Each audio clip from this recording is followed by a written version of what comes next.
swift crashing of horses through the tall reeds, a heavy fall, a despairing cry.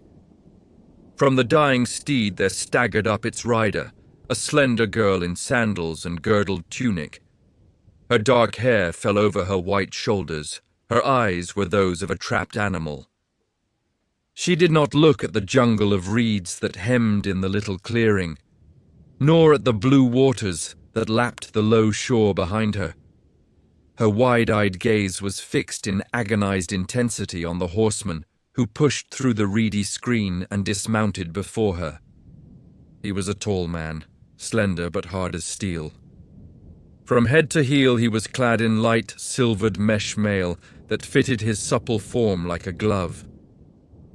From under the dome-shaped, gold-chased helmet, his brown eyes regarded her mockingly.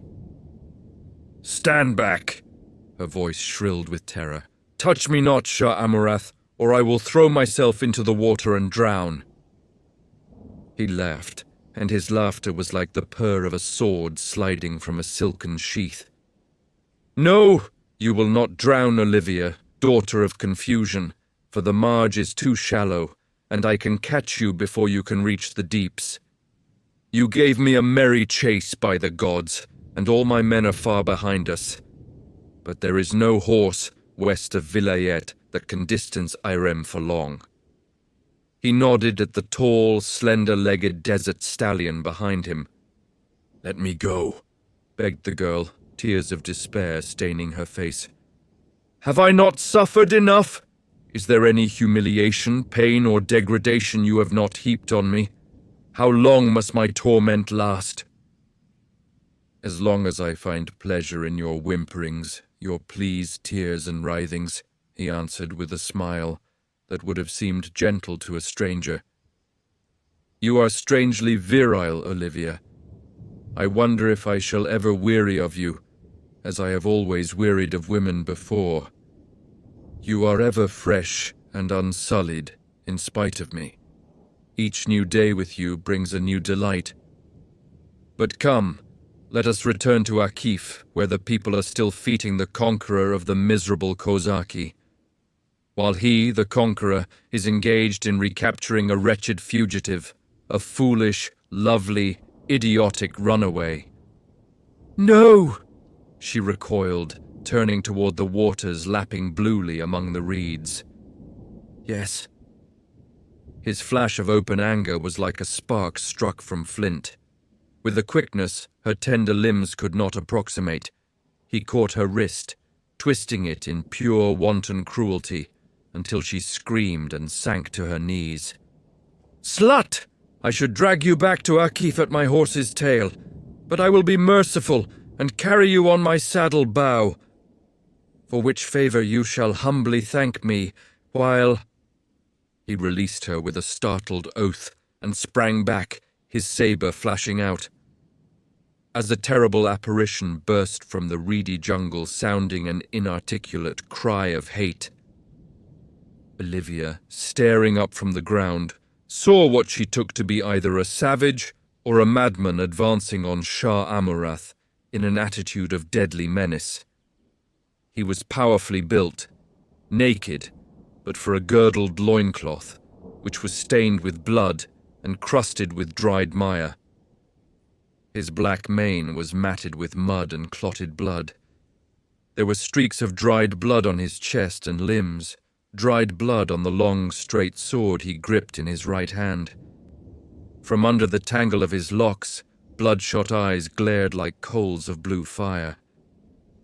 "You Hyrcanian dog," mouthed this apparition in a barbarous accent. "The devils of vengeance have brought you here." "Kozak!" ejaculated Shah Amurath, recoiling. "I did not know a dog of you escaped. I thought you all lay stiff on the steppe by Ilbar's river." "All but me, damn you," cried the other.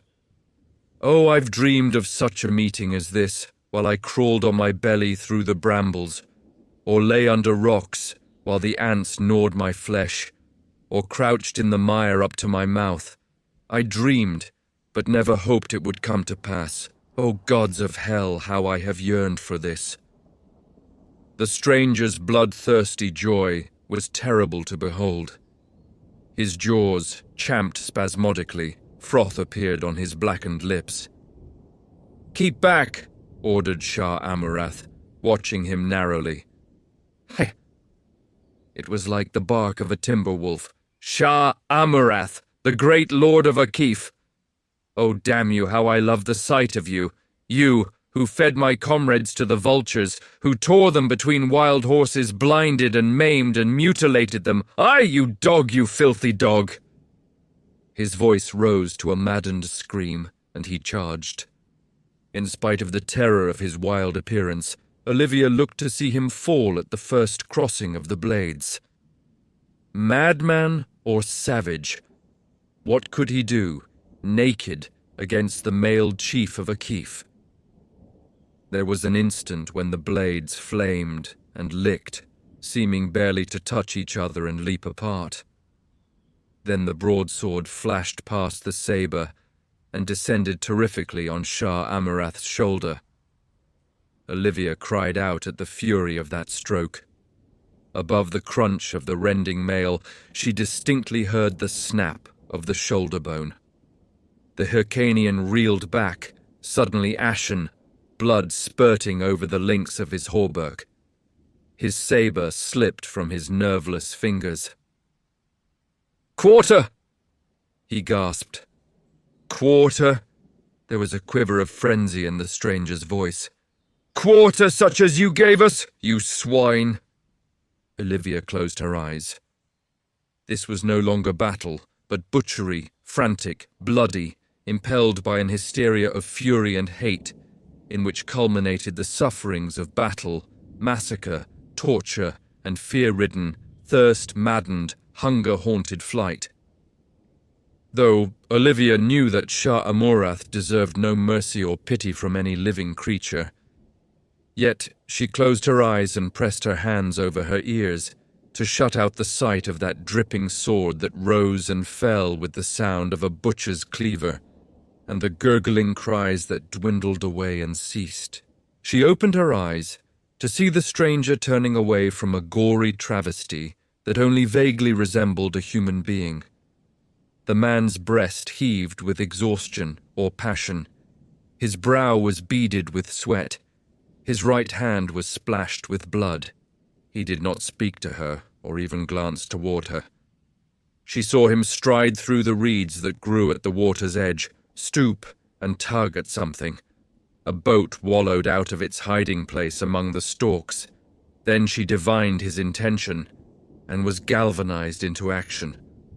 "Oh, wait!" she wailed, staggering up and running toward him. "Do not leave me. Take me with you."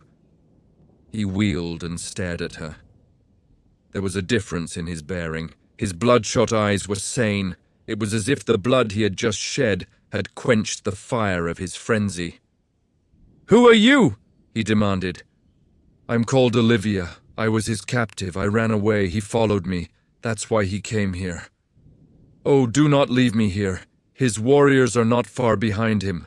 They will find his corpse. They will find me near it. Oh!" She moaned in her terror and wrung her white hands. He stared at her in perplexity. "Would you be better off with me?" he demanded. "I am a barbarian, and I know from your looks that you fear me." "Yes, I fear you," she replied, too distracted to dissemble. "My flesh crawls at the horror of your aspect, but I fear the Hyrcanians more. Oh, let me go with you. They will put me to the torture if they find me beside their dead lord." "Come then." He drew aside, and she stepped quickly into the boat, shrinking from contact with him.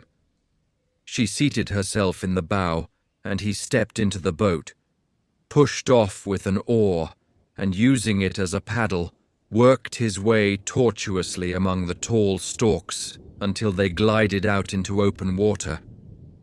Then he set to work with both oars, rowing with great, smooth, even strokes, the heavy muscles of arms and shoulders and back rippling in rhythm to his exertions. There was silence for some time, the girl crouching in the bows, the man tugging at the oars. She watched him with timorous fascination. It was evident that he was not an Hyrcanian, and he did not resemble the Hyborian races. There was a wolfish hardness about him that marked the barbarian. His features, allowing for the strains and stains of battle and his hiding in the marshes, reflected that same untamed wildness, but they were neither evil nor degenerate. "Who are you?" she asked. "Shah Amurath called you a Kozak. Were you of that band?" "I am Conan of Cimmeria," he grunted. "I was with the Kozaki, as the Hyrcanian dogs called us." She knew vaguely that the land he named lay far to the northwest, beyond the farthest boundaries of the different kingdoms of her race. "I am a daughter of the king of Ophir," she said. "My father sold me to a Shemite chief because I would not marry a prince of Koth." The Cimmerian grunted in surprise. Her lips twisted in a bitter smile. "Aye, civilized men sell their children as slaves to savages sometimes. They call your race barbaric, Conan of Cimmeria." "We do not sell our children," he growled, his chin jutting truculently. "Well, I was sold. But the desert man did not misuse me. He wished to buy the goodwill of Shah Amurath, and I was among the gifts he brought to Akif of the Purple Gardens. Then," she shuddered, and hid her face in her hands. "I should be lost to all shame," she said presently. "Yet each memory stings me like a slaver's whip. I abode in Shah Amurath's palace, until some weeks agone he rode out with his hosts to do battle with a band of invaders who were ravaging the borders of Turan. Yesterday he returned in triumph, and a great fete was made to honor him. In the drunkenness and rejoicing, I found an opportunity to steal out of the city on a stolen horse. I had thought to escape, but he followed, and about midday came up with me. I outran his vassals, but him I could not escape. Then you came." "I was lying hid in the reeds," grunted the barbarian. "I was one of those dissolute rogues, the free companions, who burned and looted along the borders. There were 5,000 of us, from a score of races and tribes. We had been serving as mercenaries for a rebel prince in eastern Koth, most of us. And when he made peace with his cursed sovereign, we were out of employment. So we took to plundering the outlying dominions of Koth, Zamora, and Turan impartially. A week ago, Shah Amurath trapped us near the banks of Ilbars with 15,000 men. Mitra. The skies were black with vultures. When the lines broke, after a whole day of fighting, some tried to break through to the north, some to the west. I doubt if any escaped. The steppes were covered with horsemen riding down the fugitives. I broke for the east, and finally reached the edge of the marshes that border this part of Vilayet. I've been hiding in the morasses ever since. Only the day before yesterday the riders ceased beating up the reed brakes, searching for just such fugitives as I. I've squirmed and burrowed and hidden like a snake, feasting on muskrats I caught and ate raw for lack of fire to cook them. This dawn I found this boat hidden among the reeds. I hadn't intended going out on the sea until night, but after I killed Shah Amurath, I knew his male dogs would be close at hand. And what now? We shall doubtless be pursued. If they fail to see the marks left by the boat, which I covered as well as I could, they'll guess anyway that we took to sea after they failed to find us among the marshes. But we have a start, and I'm going to haul at these oars until we reach a safe place." "Where shall we find that?" she asked, hopelessly. "Vilayet is an Hyrcanian pond." "Some folk don't think so," grinned Conan grimly. "Notably the slaves that have escaped from galleys and become pirates. But what are your plans?" "The southwestern shore is held by the Hyrcanians for hundreds of miles. We still have a long way to go, before we pass beyond their northern boundaries. I intend to go northward until I think we have passed them. Then we'll turn westward and try to land on the shore bordered by the uninhabited steppes. Suppose we meet pirates or a storm, she asked, and we shall starve on the steppes. Well, he reminded her, I didn't ask you to come with me. I am sorry. She bowed her shapely dark head. Pirates, storms, starvation, they are all kinder than the people of Turan. Aye. His dark face grew somber. I haven't done with them yet. Be at ease, girl. Storms are rare on Vilayet at this time of year. If we make the steppes, we shall not starve. I was reared in a naked land. It was those cursed marshes with their stench and stinging flies that nigh unmanned me. I am at home in the highlands. As for pirates... He grinned enigmatically and bent to the oars. The sun sank like a dull, glowing copper ball into a lake of fire. The blue of the sea merged with the blue of the sky, and both turned to soft, dark velvet, clustered with stars and the mirrors of stars. Olivia reclined in the bows of the gently rocking boat, in a state dreamy and unreal. She experienced an illusion that she was floating in mid-air, stars beneath her as well as above. Her silent companion was etched vaguely against the softer darkness. There was no break or falter in the rhythm of his oars. He might have been a phantasmal oarsman, rowing her across the dark lake of death. But the edge of her fear was dulled, and lulled by the monotony of motion, she passed into a quiet slumber. Dawn was in her eyes when she awakened, aware of a ravenous hunger. It was a change in the motion of the boat that had roused her. Conan was resting on his oars, gazing beyond her. She realized that he had rowed all night without pause, and marveled at his iron endurance. She twisted about to follow his stare, and saw a green wall of trees and shrubbery rising from the water's edge and sweeping away in a wide curve, enclosing a small bay whose waters lay still as blue glass. This is one of the many islands that dot this inland sea, said Conan. They are supposed to be uninhabited. I've heard the Hyrcanians seldom visit them. Besides, they generally hug the shores in their galleys, and we have come a long way. Before sunset, we were out of sight of the mainland. With a few strokes, he brought the boat into shore and made the painter fast to the arching root of a tree which rose from the water's edge. Stepping ashore, he reached out a hand to help Olivia. She took it, wincing slightly at the bloodstains upon it, feeling a hint of the dynamic strength that lurked in the barbarian's thews. A dreamy quiet lay over the woods that bordered the blue bay. Then somewhere, far back among the trees, a bird lifted its morning song. A breeze whispered through the leaves and set them to murmuring. Olivia found herself listening intently for something, she knew not what. What might be lurking amid those nameless woodlands? As she peered timidly into the shadows between the trees, something swept into the sunlight with a swift whirl of wings. A great parrot which dropped onto a leafy branch and swayed there, a gleaming image of jade and crimson. It turned its crested head sidewise and regarded the invaders with glittering eyes of jet. "Crom," muttered the Cimmerian. "Here is the grandfather of all parrots. He must be 1,000 years old.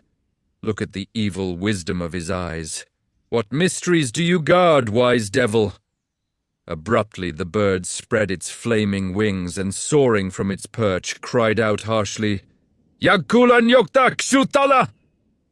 and with a wild screech of horribly human laughter, rushed away through the trees to vanish in the opalescent shadows. Olivia stared after it, feeling the cold hand of nameless foreboding touch her supple spine. "What did it say?" she whispered, Human words, I'll swear, answered Conan. But in what tongue I can't say.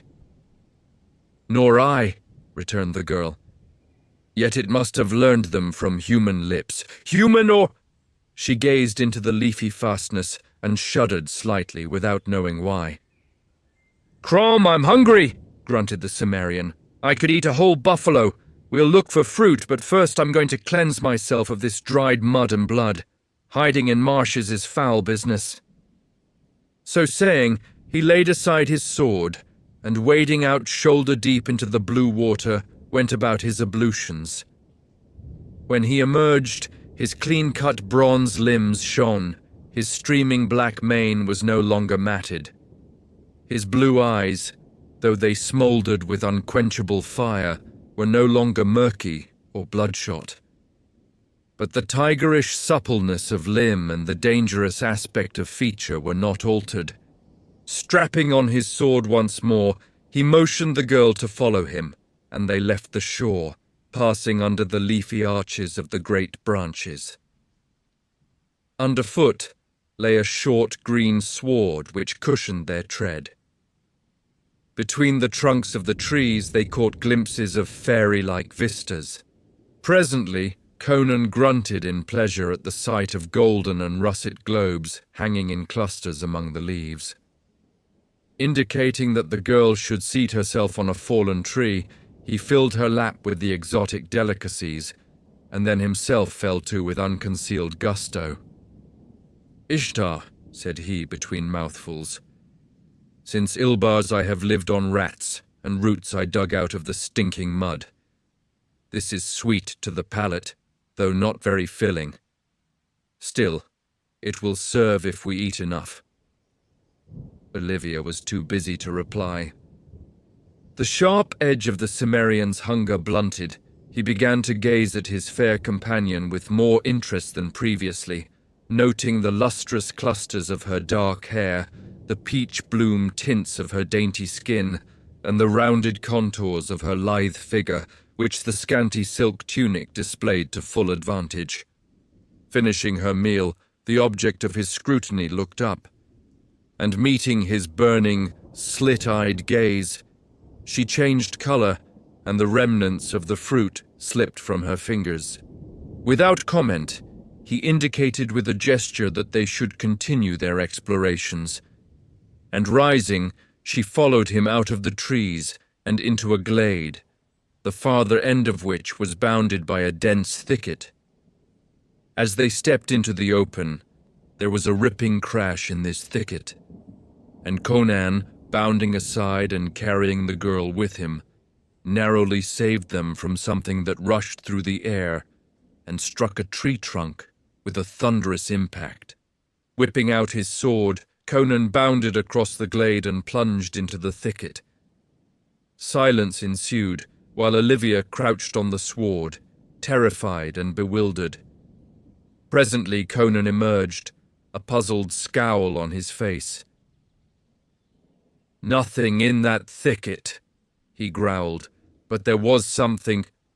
He studied the missile that had so narrowly missed them, and grunted incredulously, as if unable to credit his own senses. It was a huge block of greenish stone which lay on the sward at the foot of the tree whose wood its impact had splintered. "A strange stone to find on an uninhabited island," growled Conan. Olivia's lovely eyes dilated in wonder. The stone was a symmetrical block, indisputably cut and shaped by human hands, and it was astonishingly massive. The Cimmerian grasped it with both hands, and with legs braced and the muscles standing out on his arms and back in straining knots, he heaved it above his head and cast it from him, exerting every ounce of nerve and sinew. It fell a few feet in front of him. Conan swore. No man living could throw that rock across this glade. It's a task for siege engines. Yet here there are no mangonels or ballistas. Perhaps it was thrown by some such engine from afar, she suggested. He shook his head. It didn't fall from above. It came from yonder thicket. See how the twigs are broken. It was thrown as a man might throw a pebble. But who? What? Come. She hesitantly followed him into the thicket. Inside the outer ring of leafy brush, the undergrowth was less dense. Utter silence brooded over all. The springy sward gave no sign of footprint. Yet from this mysterious thicket had hurtled that boulder, swift and deadly. Conan bent closer to the sward, where the grass was crushed down here and there. He shook his head angrily. Even to his keen eyes it gave no clue as to what had stood or trodden there. His gaze roved to the green roof above their heads, a solid ceiling of thick leaves and interwoven arches, and he froze suddenly. Then rising, sword in hand, he began to back away, thrusting Olivia behind him. "Out of here, quick!" he urged in a whisper that congealed the girl's blood. "What is it? What do you see?" "Nothing," he answered guardedly, not halting his wary retreat. "But what is it, then? What lurks in this thicket?" "Death," he answered, his gaze still fixed on the brooding jade arches that shut out the sky. Once out of the thicket, he took her hand and led her swiftly through the thinning trees until they mounted a grassy slope, sparsely treed, and emerged upon a low plateau where the grass grew taller and the trees were few and scattered. And in the midst of that plateau rose a long, broad structure of crumbling greenish stone. They gazed in wonder. No legends named such a building on any island of Vilayet. They approached it warily, seeing that moss and lichen crawled over the stones and the broken roof gaped to the sky. On all sides lay bits and shards of masonry, half hidden in the waving grass, giving the impression that once many buildings rose there, perhaps a whole town. But now only the long, hall-like structure rose against the sky, and its walls leaned drunkenly among the crawling vines. Whatever doors had once guarded its portals had long rotted away. Conan and his companion stood in the broad entrance and stared inside. Sunlight streamed in through gaps in the walls and roof, making the interior a dim weave of light and shadow. Grasping his sword firmly, Conan entered, with the slouching gait of a hunting panther, sunken head, and noiseless feet. Olivia tiptoed after him. Once within, Conan grunted in surprise, and Olivia stifled a scream. "Look, oh, look! I see," he answered. "Nothing to fear, they are statues." "But how lifelike, and how evil," she whispered, drawing close to him. They stood in a great hall, whose floor was of polished stone, littered with dust and broken stones, which had fallen from the ceiling. Vines, growing between the stones, masked the apertures. The lofty roof, flat and undomed, was upheld by thick columns, marching in rows down the sides of the walls. And in each space between these columns stood a strange figure. They were statues, apparently of iron, black and shining as if continually polished. They were life-sized, depicting tall, lithely powerful men with cruel hawk-like faces. They were naked, and every swell, depression, and contour of joint and sinew was represented with incredible realism. But the most lifelike feature was their proud, intolerant faces. These features were not cast in the same mold. Each face possessed its own individual characteristics, though there was a tribal likeness between them all. There was none of the monotonous uniformity of decorative art, in the faces at least. "They seem to be listening and waiting," whispered the girl uneasily. Conan rang his hilt against one of the images. "Iron," he pronounced. But Crom, in what moulds were they cast? He shook his head and shrugged his massive shoulders in puzzlement. Olivia glanced timidly about the great, silent hall. Only the ivy-grown stones, the tendril-clasped pillars, with the dark figures brooding between them, met her gaze. She shifted uneasily and wished to be gone, but the images held a strange fascination for her companion. He examined them in detail, and barbarian-like tried to break off their limbs. But their material resisted his best efforts. He could neither disfigure nor dislodge from its niche a single image. At last he desisted, swearing in his wonder. "What manner of men were these copied from?" he inquired of the world at large. "I have never seen their like." "Let us go into the sunlight," urged Olivia, and he nodded, with a baffled glance at the brooding shapes along the walls. So they passed out of the dusky hall into the clear blaze of the summer sun. She was surprised to note its position in the sky. They had spent more time in the ruins than she had guessed. "Let us take to the boat again," she suggested. "I am afraid here. It is a strange evil place. We do not know when we may be attacked by whatever cast the rock." "I think we're safe, as long as we're not under the trees," he answered. "Come." The plateau, whose sides fell away toward the wooded shores on the east, west, and south, sloped upward toward the north to a butte on a tangle of rocky cliffs, the highest point of the island. Thither Conan took his way, suiting his long stride to his companion's gait. From time to time his glance rested inscrutably upon her, and she was aware of it. They reached the northern extremity of the plateau and stood gazing up the steep pitch of the cliffs. Trees grew thickly along the rim of the plateau east and west of the cliffs and clung to the precipitous incline. Conan glanced at these trees suspiciously, but he began the ascent, helping his companion on the climb. The slope was not sheer and was broken by ledges and boulders. The Ymerian, born in a hill country, could have run up it like a cat. But Olivia found the going difficult.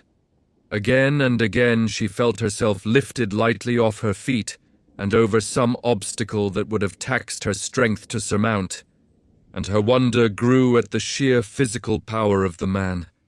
She no longer found his touch repugnant. There was a promise of protection in his iron clasp.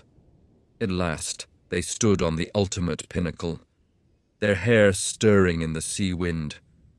From their feet, the cliffs fell away sheerly 300 or 400 feet to a narrow tangle of woodlands bordering the beach.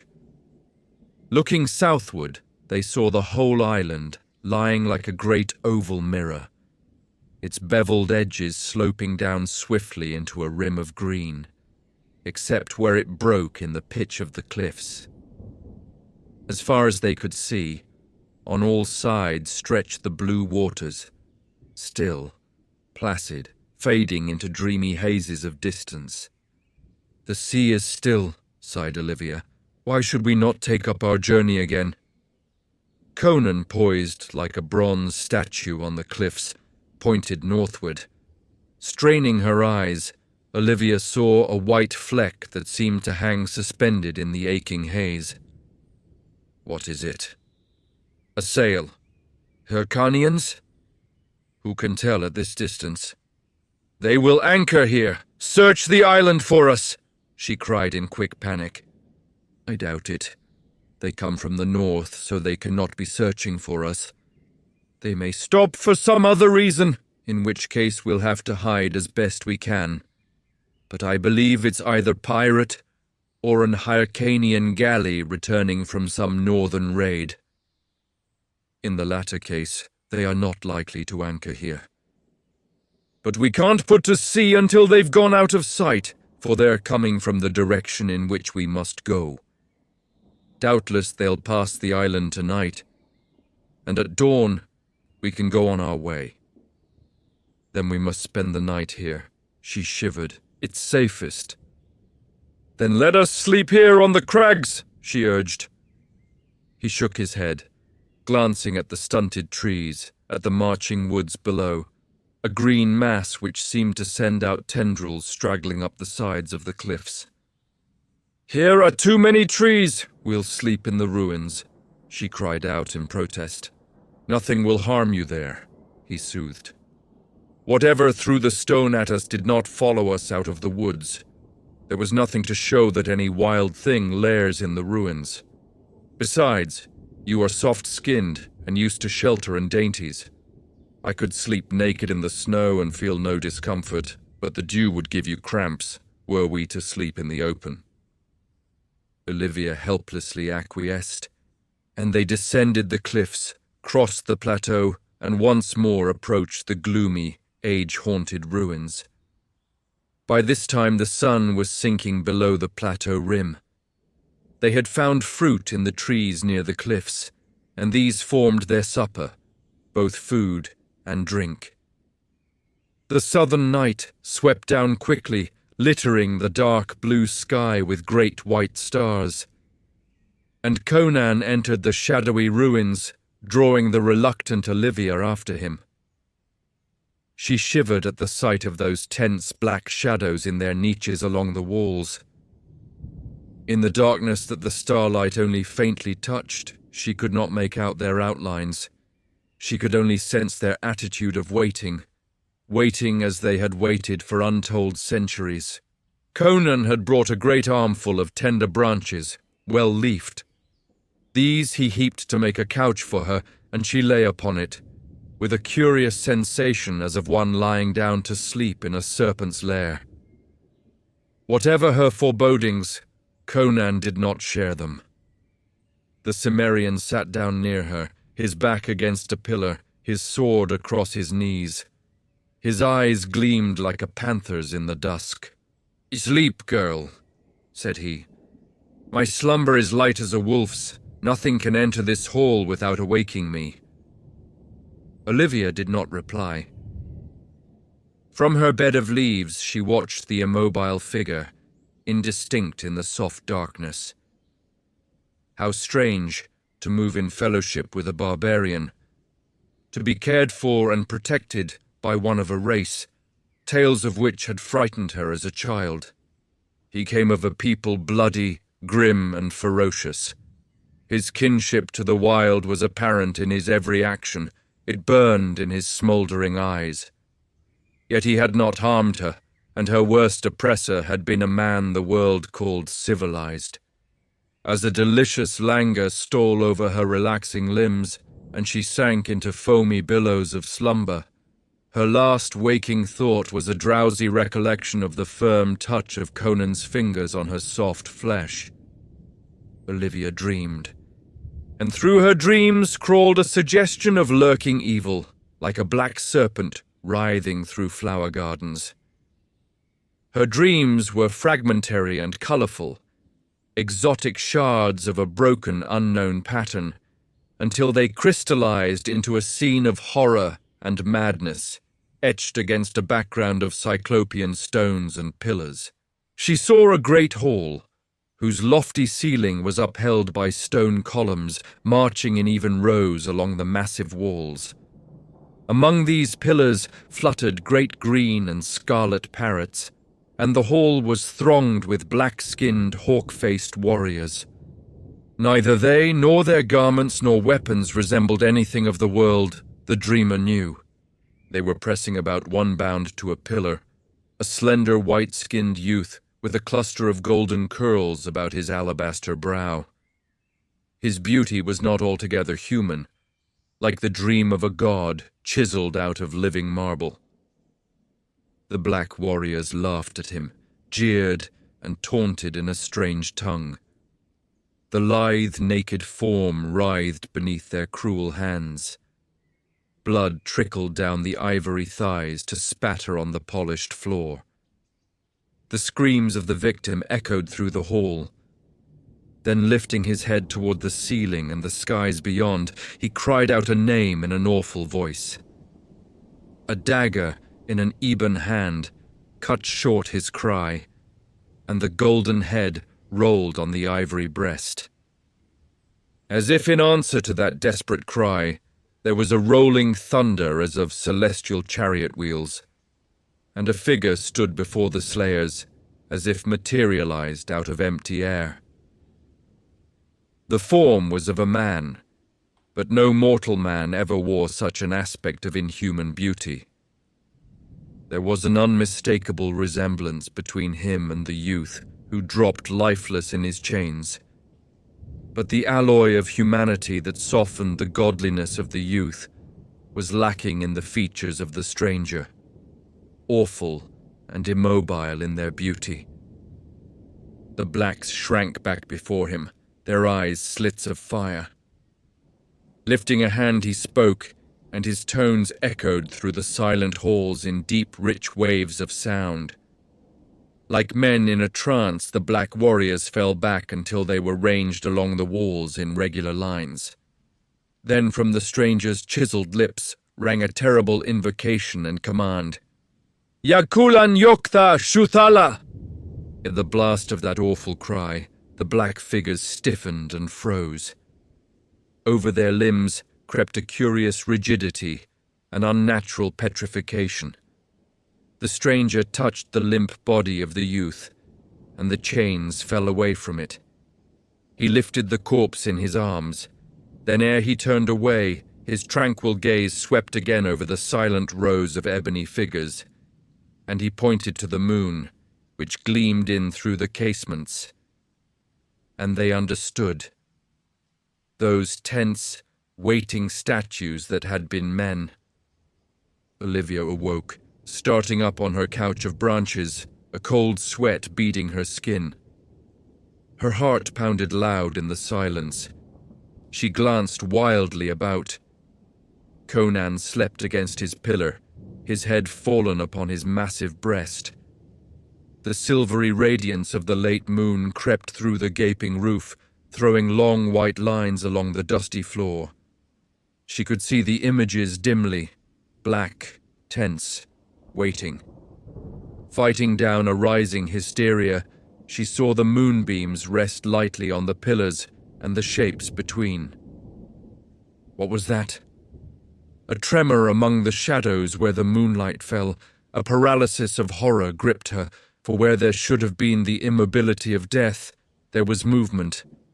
A slow twitching, a flexing and writhing of ebon limbs. An awful scream burst from her lips as she broke the bonds that held her mute and motionless. At her shriek, Conan shot erect, teeth gleaming, sword lifted. The statues! The statues! Oh my God, the statues are coming to life! And with the cry she sprang through a crevice in the wall, burst madly through the hindering vines, and ran,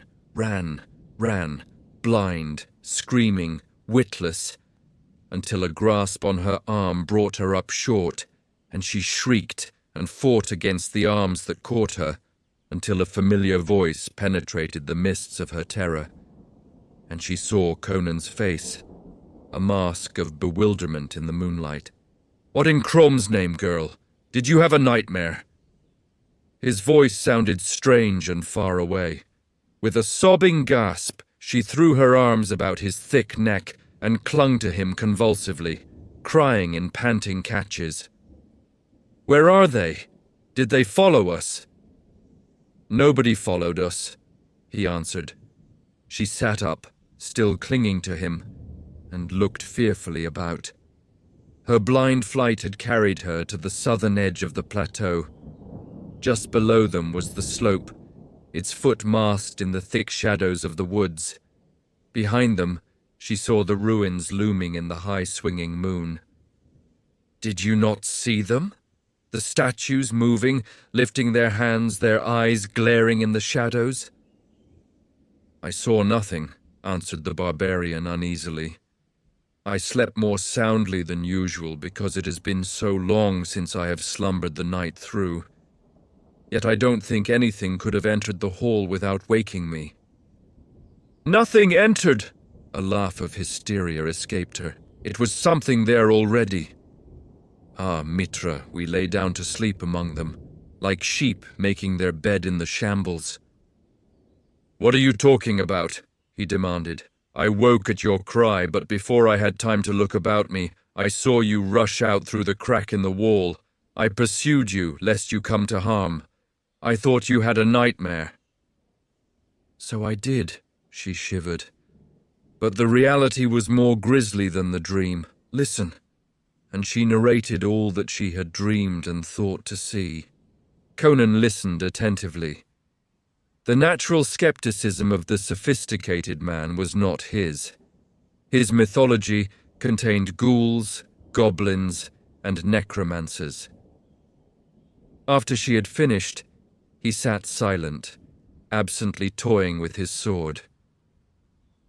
The youth they tortured was like the tall man who came, he asked at last.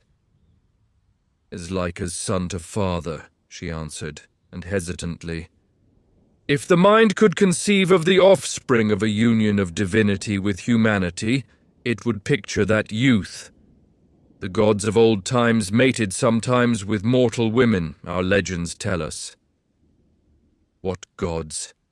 He muttered. The nameless, forgotten ones. Who knows? They have gone back into the still waters of the lakes, the quiet hearts of the hills, the gulfs beyond the stars. Gods are no more stable than men. But if these shapes were men, blasted into iron images by some god or devil, how can they come to life? There is witchcraft in the moon, she shuddered. He pointed at the moon. While the moon shines on them, they live. So I believe. But we were not pursued, muttered Conan, glancing toward the brooding ruins. You might have dreamed they moved. I am of a mind to return and see. No, no, she cried, clutching him desperately. Perhaps the spell upon them holds them in the hall. Do not go back. They will rend you limb from limb. Oh, Conan, let us go into our boat and flee this awful island. Surely the Hyrcanian ship has passed us now. Let us go.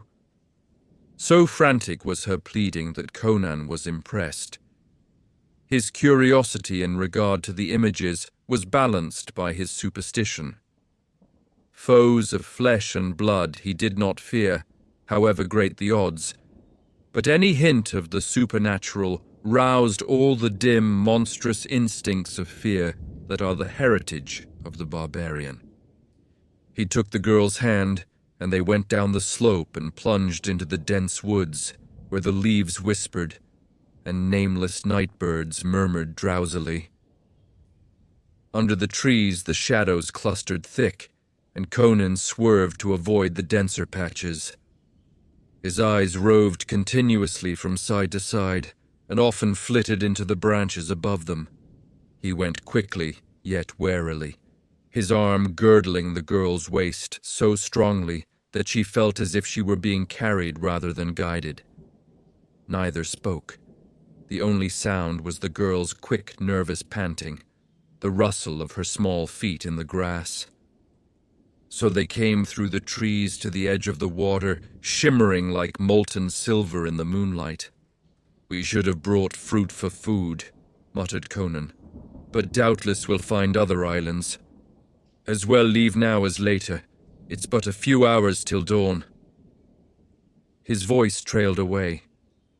The painter was still made fast to the looping root, but at the other end was only a smashed and shattered ruin, half submerged in the shallow water. A stifled cry escaped Olivia.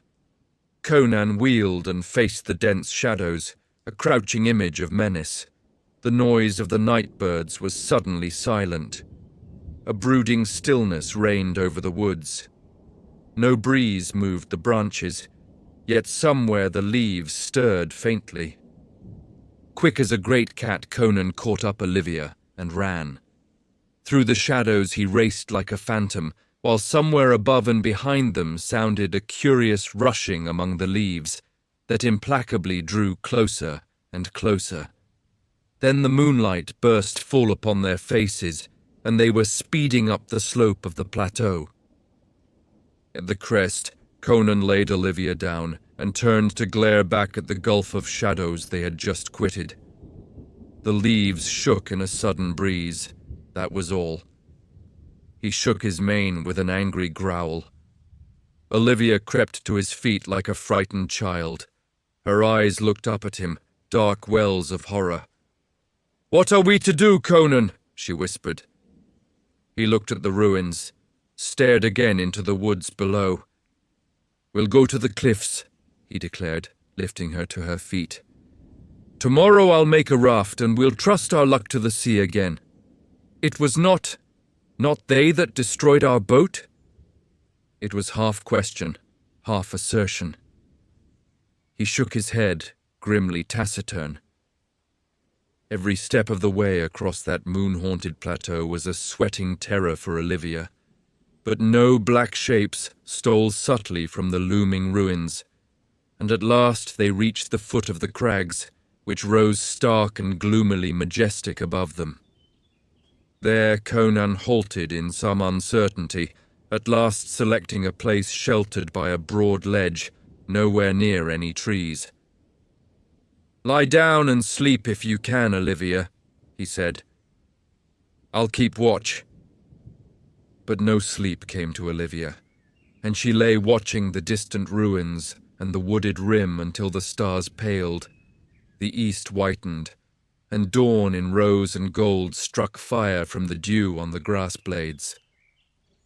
She rose stiffly, her mind reverting to all the happenings of the night. In the morning light, some of its terrors seemed like figments of an overwrought imagination. Conan strode over to her, and his words electrified her. Just before dawn, I heard the creak of timbers and the rasp and clack of cordage and oars. A ship has put in and anchored at the beach not far away, probably the ship whose sail we saw yesterday. We'll go up the cliffs and spy on her. Up they went, and lying on their bellies among the boulders, saw a painted mast jutting up beyond the trees to the west. "An Hyrcanian craft, from the cut of her rigging," muttered Conan.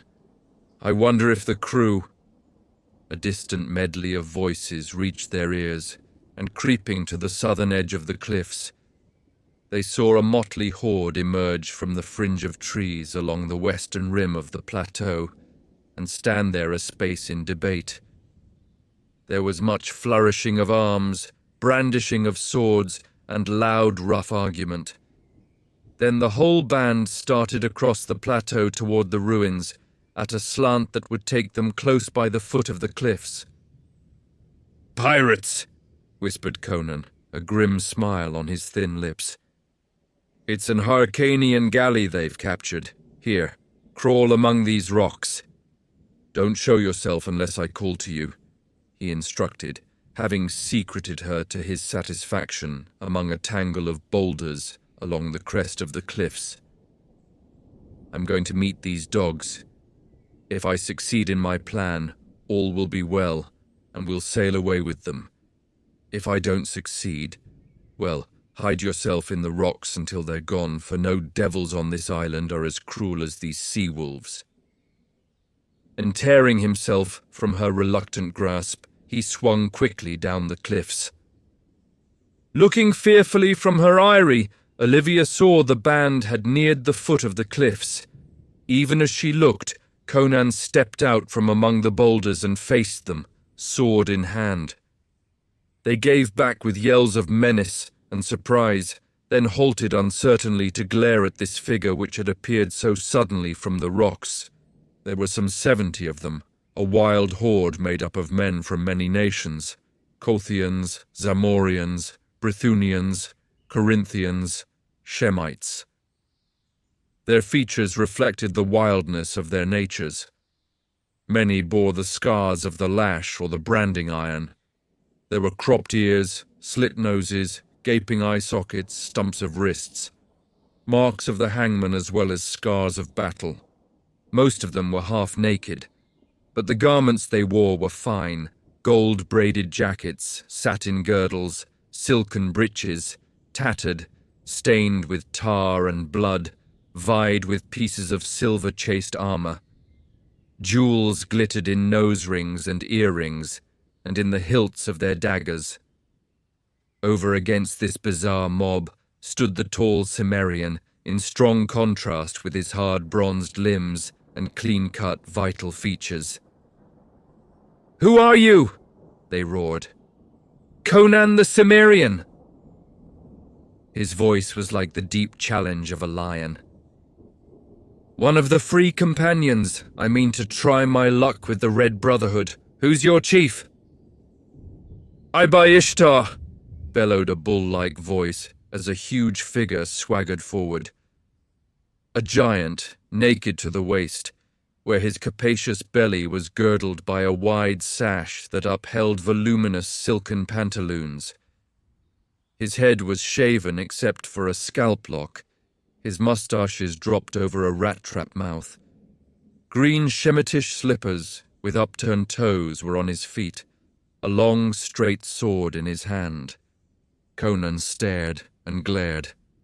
"Sergius of Crosha by Crom! I by Ishtar!" boomed the giant, his small black eyes glittering with hate. "Did you think I had forgot? Ha! Sergius never forgets an enemy. Now I'll hang you up by the heels and skin you alive. At him, lads!" "Aye, send your dogs at me, Big Belly," sneered Conan with bitter scorn. "You were always a coward, you Gothic cur." "Coward? To me?" The broad face turned black with passion. "On guard, you northern dog! I'll cut out your heart!" In an instant, the pirates had formed a circle about the rivals, their eyes blazing, their breath sucking between their teeth in bloodthirsty enjoyment. High up among the crags, Olivia watched, sinking her nails into her palms in her painful excitement. Without formality, the combatants engaged, Sergius coming in with a rush, quick on his feet as a giant cat, for all his bulk. Curses hissed between his clenched teeth as he lustily swung and parried.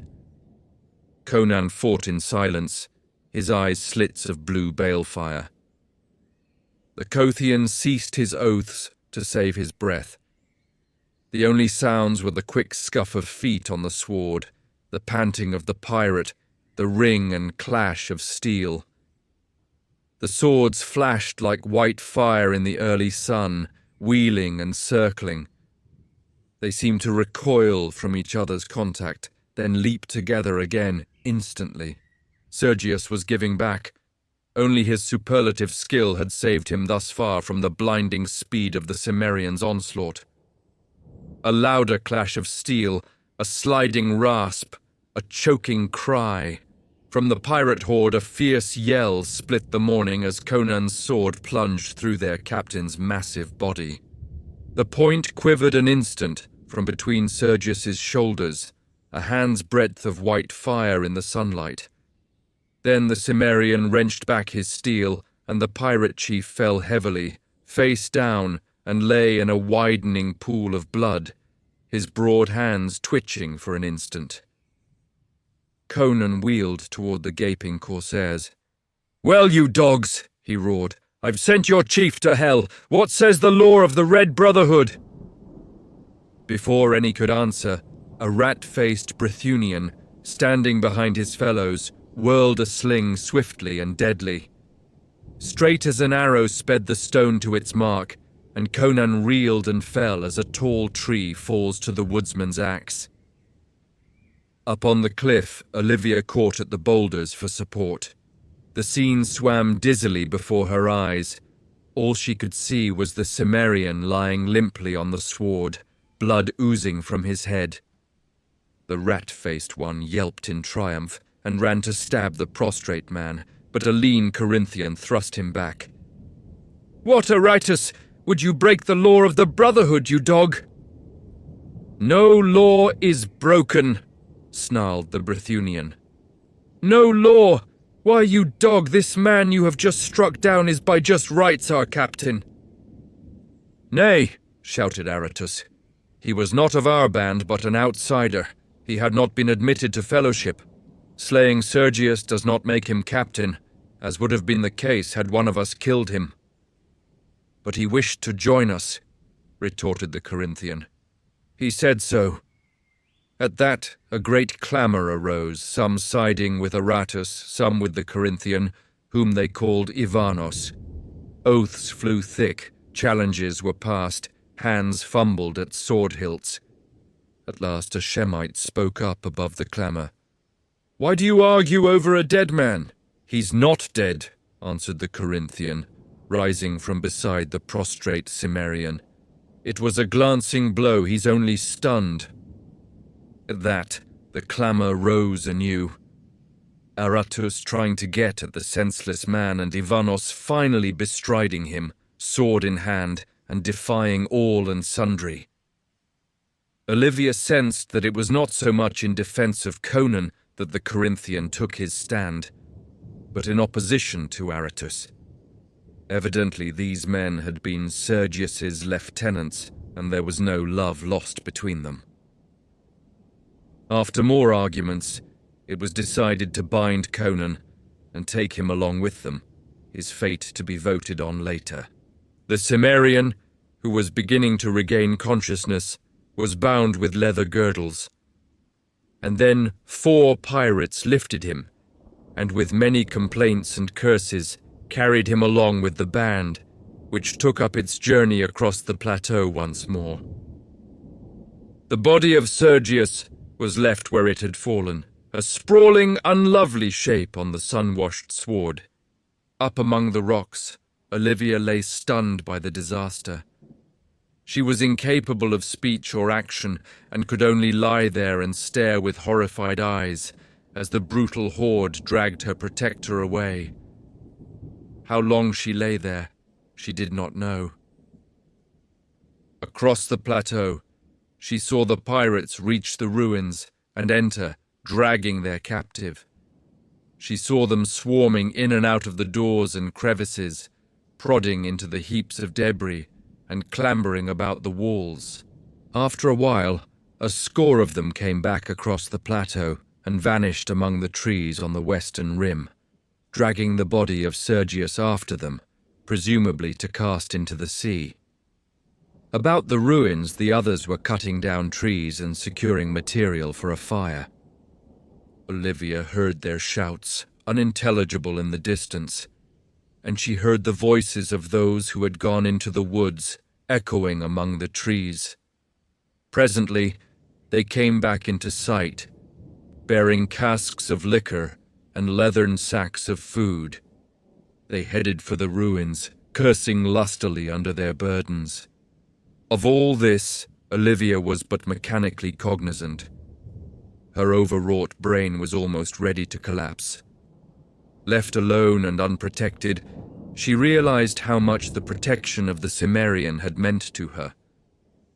There intruded vaguely a wonderment at the mad pranks of fate that could make the daughter of a king the companion of a red-handed barbarian. With it came a revulsion toward her own kind. Her father and Shah Amurath, they were civilized men, and from them she had had only suffering. She had never encountered any civilized man who treated her with kindness, unless there was an ulterior motive behind his actions. Conan had shielded her, protected her, and, so far, demanded nothing in return.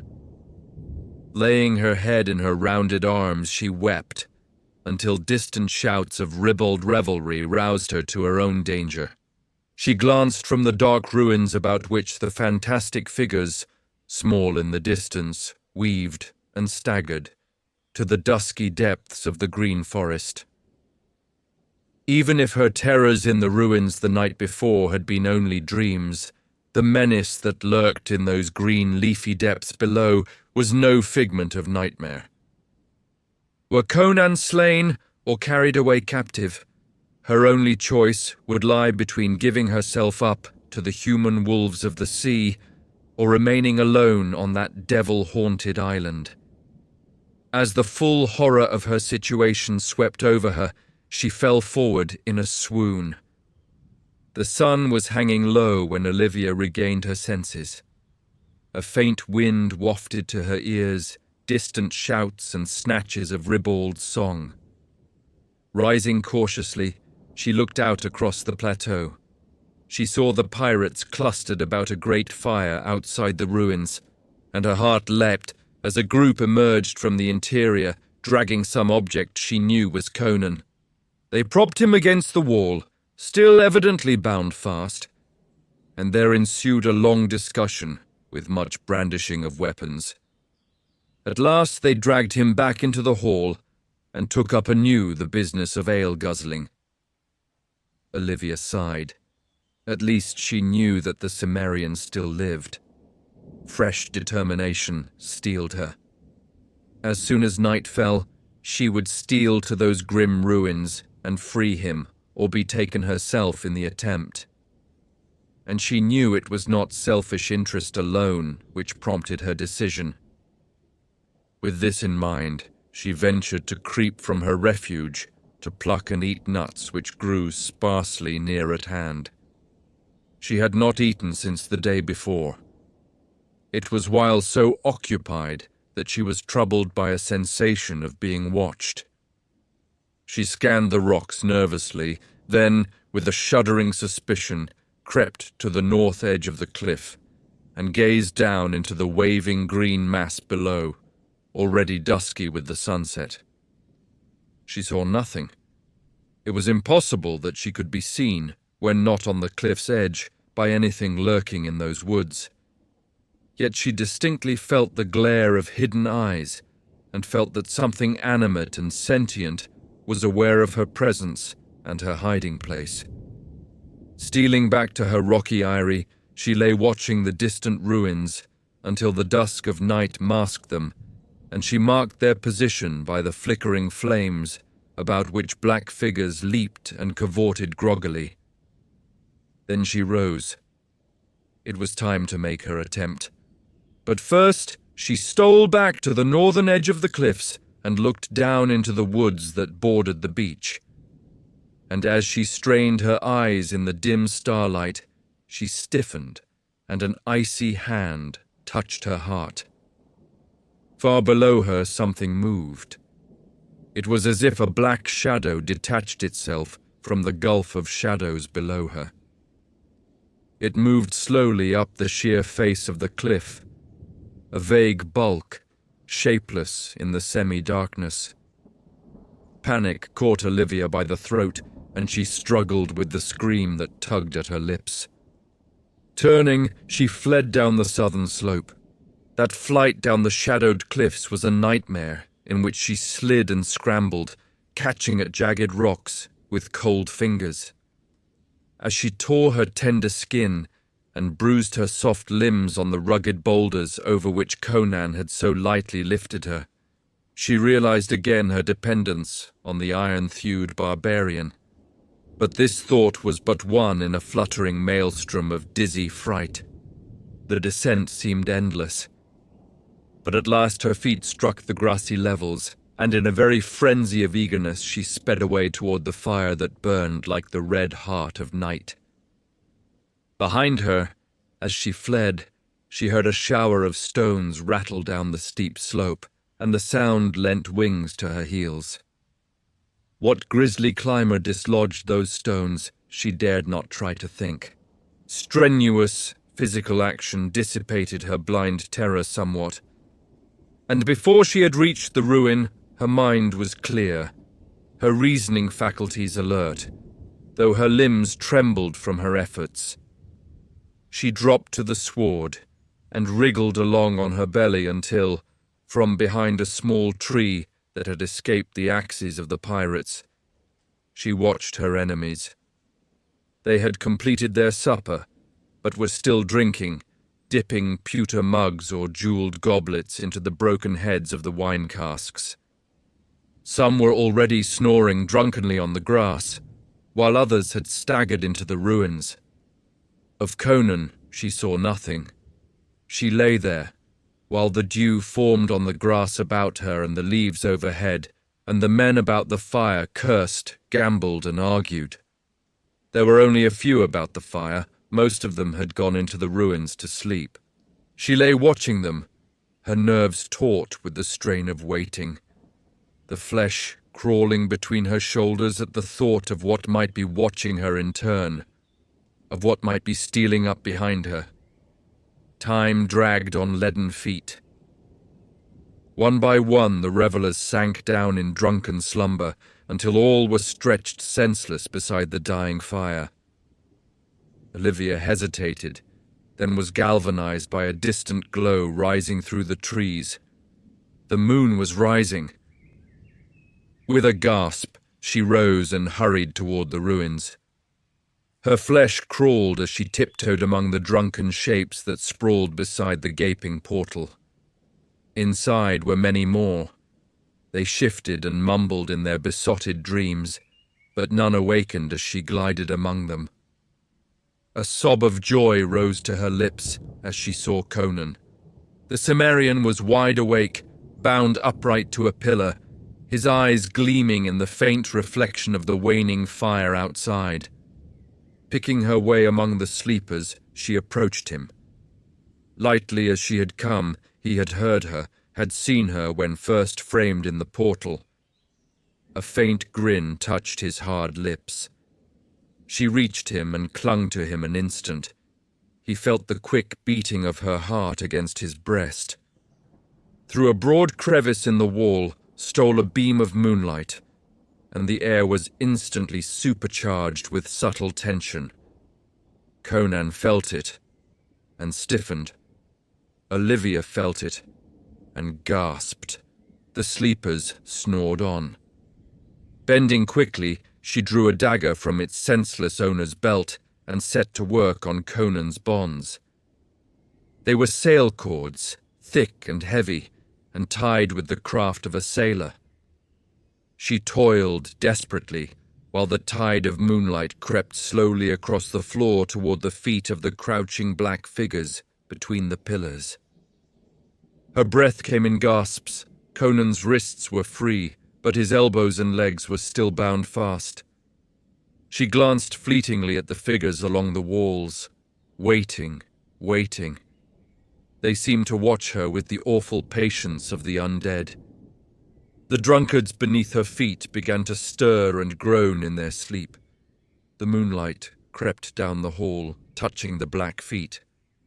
The cords fell from Conan's arms, and taking the dagger from her, he ripped the bonds from his legs with a single quick slash. He stepped out from the pillar, flexing his limbs, stoically enduring the agony of returning circulation. Olivia crouched against him, shaking like a leaf. Was it some trick of the moonlight that touched the eyes of the black figures with fire, so that they glimmered redly in the shadows? Conan moved with the abruptness of a jungle cat. Catching up his sword from where it lay in a stack of weapons nearby, he lifted Olivia lightly from her feet and glided through an opening that gaped in the ivy-grown wall. No word passed between them. Lifting her in his arms, he set off swiftly across the moon-bathed sward. Her arms about his iron neck, the Ephirian closed her eyes, cradling her dark, curly head against his massive shoulder. A delicious sense of security stole over her. In spite of his burden, the Cimmerian crossed the plateau swiftly, and Olivia, opening her eyes, saw that they were passing under the shadow of the cliffs. "Something climbed the cliffs," she whispered. "I heard it scrambling behind me as I came down." "We'll have to chance it," he grunted. "I am not afraid now," she sighed. "You were not afraid when you came to free me either," he answered. "Chrome, what a day it has been. Such haggling and wrangling I never heard. I'm nearly deaf. Aratus wished to cut out my heart and Ivanos refused, to spite Aratus whom he hates. All day long they snarled and spat at one another, and the crew quickly grew too drunk to vote either way." He halted suddenly, an image of bronze in the moonlight. With a quick gesture, he tossed the girl lightly to one side and behind him. Rising to her knees on the soft sward, She screamed at what she saw. Out of the shadows of the cliffs moved a monstrous, shambling bulk, an anthropomorphic horror, a grotesque travesty of creation. In general outline, it was not unlike a man. But its face, limned in the bright moonlight, was bestial, with close-set ears, flaring nostrils, and a great flabby-lipped mouth in which gleamed white tusk-like fangs. It was covered with shaggy greyish hair, shot with silver which shone in the moonlight, and its great misshapen paws hung nearly to the earth. Its bulk was tremendous. As it stood on its short, bowed legs, its bullet head rose above that of the man who faced it. The sweep of the hairy breast and giant shoulders was breathtaking. The huge arms were like knotted trees. The moonlight scene swam to Olivia's sight. This, then, was the end of the trail. For what human being could withstand the fury of that hairy mountain of thews and ferocity? Yet as she stared in wide-eyed horror at the bronzed figure facing the monster, she sensed a kinship in the antagonists that was almost appalling. This was less a struggle between man and beast than a conflict between two creatures of the wild, equally merciless and ferocious. With a flash of white tusks, the monster charged. The mighty arms spread wide as the beast plunged, stupefyingly quick for all his vast bulk and stunted legs. Conan's action was a blur of speed Olivia's eye could not follow. She only saw that he evaded that deadly grasp, and his sword, flashing like a jet of white lightning, sheared through one of those massive arms between shoulder and elbow. A great spout of blood deluged the sword as the severed member fell, twitching horribly, but even as the sword bit through, the other malformed hand locked in Conan's black mane. Only the iron neck muscles of the Cimmerian saved him from a broken neck that instant. His left hand darted out to clamp on the beast's squat throat. His left knee was jammed hard against the brute's hairy belly. Then began a terrific struggle, which lasted only seconds, but which seemed like ages to the paralyzed girl. The ape maintained his grasp in Conan's hair, dragging him toward the tusks that glistened in the moonlight. The Cimmerian resisted this effort, with his left arm rigid as iron, while the sword in his right hand, wielded like a butcher knife, sank again and again into the groin, breast, and belly of his captor. The beast took its punishment in awful silence, apparently unweakened by the blood that gushed from its ghastly wounds. Swiftly, the terrible strength of the anthropoid overcame the leverage of braced arm and knee.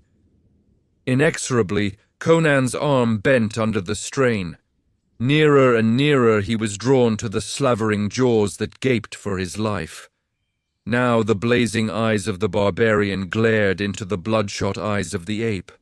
But as Conan tugged vainly at his sword, wedged deep in the hairy body, the frothing jaws snapped spasmodically shut, an inch from the Cimmerian's face, and he was hurled to the sward by the dying convulsions of the monster. Olivia, half fainting, saw the ape heaving, thrashing and writhing, gripping manlike the hilt that jutted from its body.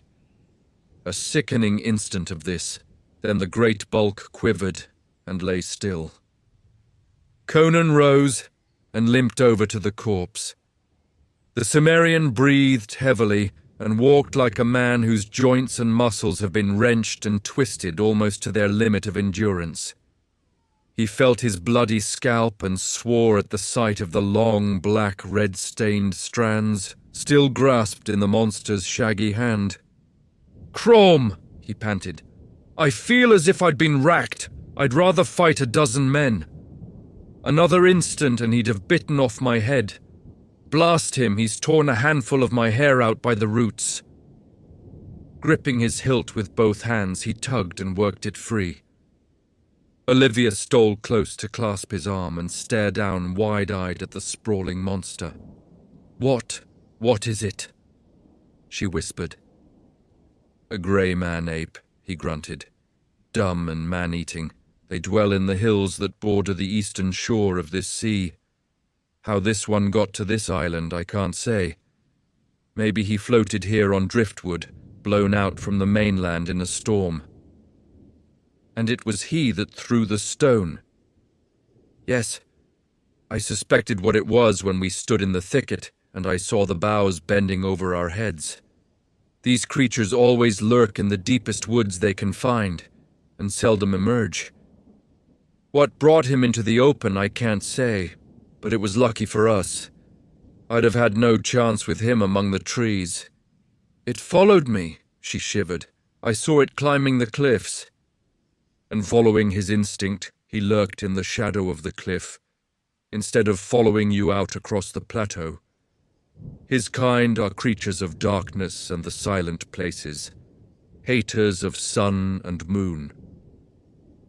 Do you suppose there are others? No, else the pirates had been attacked when they went through the woods. The grey ape is wary, for all his strength, as shown by his hesitancy in falling upon us in the thicket. His lust for you must have been great, to have driven him to attack us finally in the open. What? He started and wheeled back toward the way they had come. The night had been split by an awful scream. It came from the ruins. Instantly there followed a mad medley of yells, shrieks, and cries of blasphemous agony. Though accompanied by a ringing of steel, the sounds were of massacre rather than battle. Conan stood frozen, the girl clinging to him in a frenzy of terror. The clamour rose to a crescendo of madness, and then the Cimmerian turned and went swiftly toward the rim of the plateau, with its fringe of moon-limbed trees. Olivia's legs were trembling, so that she could not walk. So he carried her, and her heart calmed its frantic pounding as she nestled into his cradling arms. They passed under the shadowy forest, but the clusters of blackness held no terrors. The rifts of silver discovered no grisly shape. Nightbirds murmured slumberously. The yells of slaughter dwindled behind them, masked in the distance to a confused jumble of sound. Somewhere a parrot called, like an eerie echo, "Yagkulan yokta shuthala!" So they came to the tree-fringed water's edge and saw the galley lying at anchor, her sail shining white in the moonlight. Already the stars were paling for dawn. In the ghastly whiteness of dawn, a handful of tattered, blood-stained figures staggered through the trees and out onto the narrow beach. There were 44 of them, and they were a cowed and demoralized band. With panting haste, they plunged into the water and began to wade toward the galley, when a stern challenge brought them up standing. Etched against the whitening sky, they saw Conan the Cimmerian standing in the bows, sword in hand, his black mane tossing in the dawn wind. "Stand!" he ordered. "Come no nearer. What would you have, dogs?" "Let us come aboard!" croaked a hairy rogue, fingering a bloody stump of ear. "We'd be gone from this devil's island." "The first man who tries to climb over the side, I'll split his skull," promised Conan. They were 44-1, but he held the whip hand. The fight had been hammered out of them. "Let us come aboard, good Conan," whined a red-sashed Zamorian, glancing fearfully over his shoulder at the silent woods.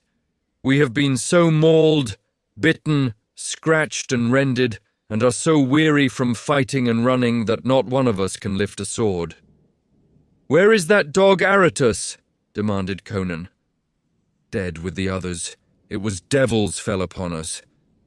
They were rending us to pieces before we could awake. A dozen good rovers died in their sleep. The ruins were full of flame-eyed shadows, with tearing fangs and sharp talons." "Aye," put in another corsair. "They were the demons of the isle, which took the forms of molten images to befool us. Ishtar. We lay down to sleep among them. We are no cowards. We fought them as long as mortal man may strive against the powers of darkness. Then we broke away and left them tearing at the corpses like jackals. But surely they'll pursue us. Aye, let us come aboard, clamoured a lean Shemite. Let us come in peace, or we must come sword in hand, and though we be so weary you will doubtless slay many of us, yet you cannot prevail against us many. Then I'll knock a hole in the planks and sink her, answered Conan grimly. A frantic chorus of expostulation rose, which Conan silenced with a lion-like roar. Dogs, must I aid my enemies? Shall I let you come aboard and cut out my heart? Nay, nay, they cried eagerly. Friends, friends, Conan! We are thy comrades. We be all lusty rogues together. We hate the king of Turan, not each other. Their gaze hung on his brown, frowning face.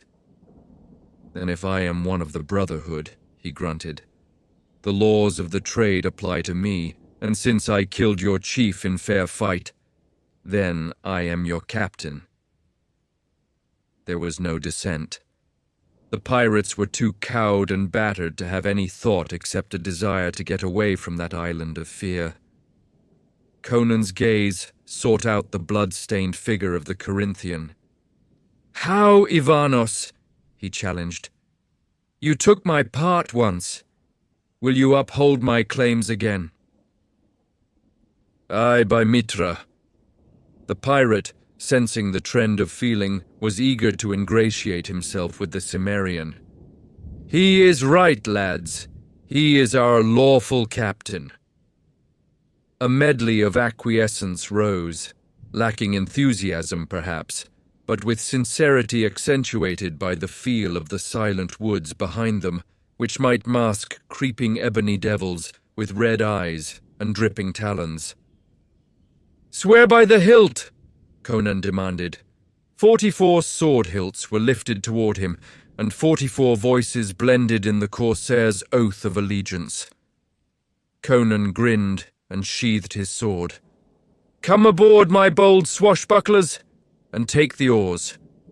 He turned and lifted Olivia to her feet, from where she had crouched, shielded by the gunwales. And what of me, sir? She asked. What would you? He countered, watching her narrowly. To go with you, wherever your path may lie, she cried, throwing her white arms about his bronze neck. The pirates, clambering over the rail, gasped in amazement. To sail a road of blood and slaughter? He questioned. This keel will stain the blue waves crimson wherever it ploughs. Aye, to sail with you on blue seas or red, she answered passionately. You are a barbarian, and I am an outcast, denied by my people. We are both pariahs, wanderers of earth. Oh, take me with you. With a gusty laugh, he lifted her to his fierce lips. I'll make you queen of the blue sea. Cast off there, dogs. We'll scorch King Yildiz's pantaloons yet by Crom. That's it, folks. If you enjoyed this journey into the world of English, please subscribe to English Tale Box for more captivating narratives and language insights. We'd love to hear your thoughts in the comments below. And don't forget to share this video with anyone who loves a good story or is learning English. Thank you for watching.